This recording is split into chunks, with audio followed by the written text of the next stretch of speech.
So there has been a huge update in the fight for net neutrality. A Senate bill that would reverse the FCC's decision to repeal net neutrality actually just reached a huge milestone. They've actually reached their 30th co-sponsor.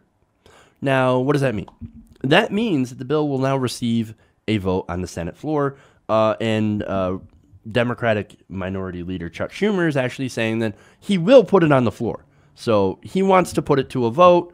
They've got enough co-sponsors, so they're going to do it. Now, let me explain what this means. Now, the bill, which is being pushed by Senator Ed Markey, would use Congress's authority under something called the Congressional Review Act to reverse the FCC's rollback of net neutrality. Now, interestingly enough, if you use the Congressional Review Act, as the Republicans have been very successful at doing, then you can make sure that a similar rule cannot be put back into place. So, for example, they've been using this on a lot of President Obama's regulations. Well, now that they've removed those regulations, guess what? We cannot put those regulations back or anything like it. So I think, for example, one of those was a coal dumping rule, right, where they can't regulate against dumping coal ash into the rivers. So guess what? If we get a Democratic president, we can no longer create a law that prevents coal ash dumping into the rivers, thanks to the Congressional Review Act. So it's a negative when used poorly, or at least for poor purposes, but in this case, the Congressional Review Act might actually be used for something good.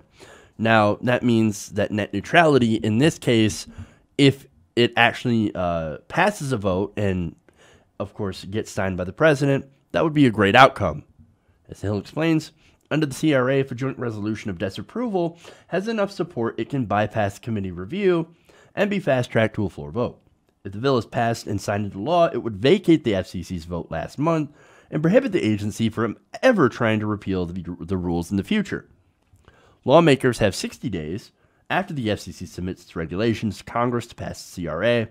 The repeal order is currently waiting approval from the Office of Management and Budget. So, now I bet you're wondering who put it over the top. Surprisingly, it's somebody that I've been very critical of, Senator Claire McCaskill. I know. Now, Markey said that we have now reached a magic number to 30 to secure a vote on the Senate floor, and that number will only continue to climb. Well, I hope so, but I have a feeling that he's being overly optimistic. Now, he said, quote, Republicans are faced with a choice. Be on the right side of history and stand with the American people who support a free and open internet, or hold hands with the special interests who want to control the internet for their own profit. Now, Markey, he's not wrong here, because I'm going to give you some poll numbers about net neutrality. A University of Maryland poll last month found that 83% of Americans and 75% of Republicans support net neutrality rules. Now, the bad news on this is that so far, there are not a lot of Democrats that are actually supporting the bill. Yes, they have 30 co-sponsors, all of them Democrats, but there are still 17 that are not signing on. Now, that includes Tom Carper, Bob Casey, Chris Coons, Catherine Cortez Masto, Joe Donnelly, Dianne Feinstein, Heidi Heitkamp, Doug Jones. Oh, look at that. Doug Jones barely beat a pedophile. Still not in favor of net neutrality.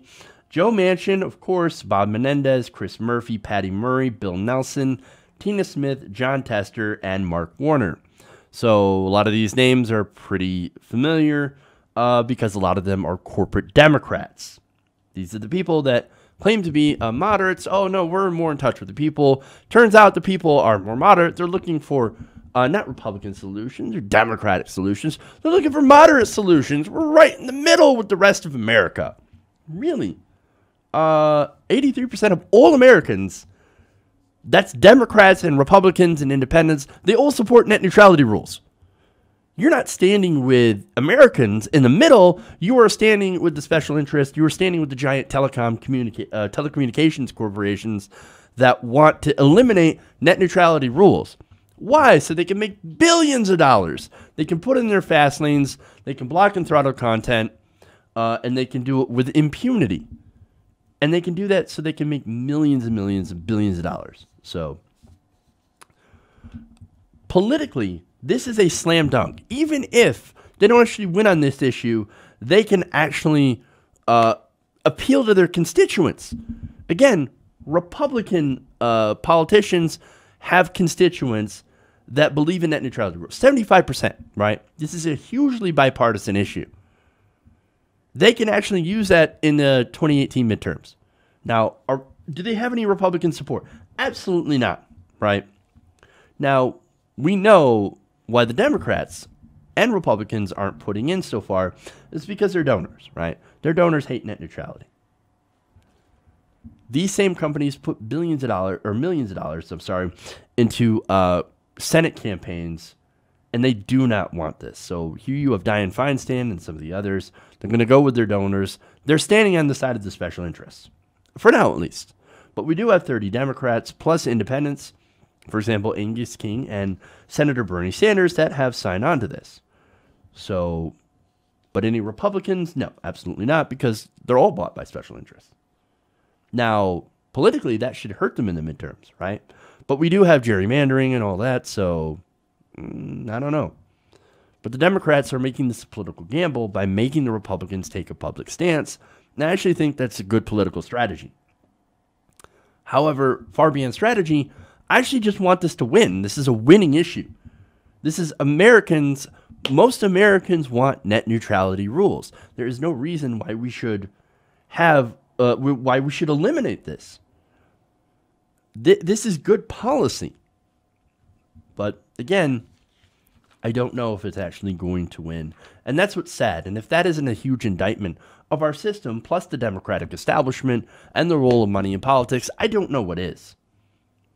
Now, along with the Republicans having to go on the record of being basically telecom shills, we now apparently will have corporate Democrats there as well. All the Democrats, you guys need to look at this and immediately get behind the CRA. Just look at the polls. Just look at a poll. And if any Republicans join in, then God bless. But I think it's very, very unlikely. Hey, everybody. Thanks for watching this video. If you want to see more like this, please hit the subscribe button below. And if you want to support truly independent progressive media, please consider becoming a patron at patreon.com/TYTNation.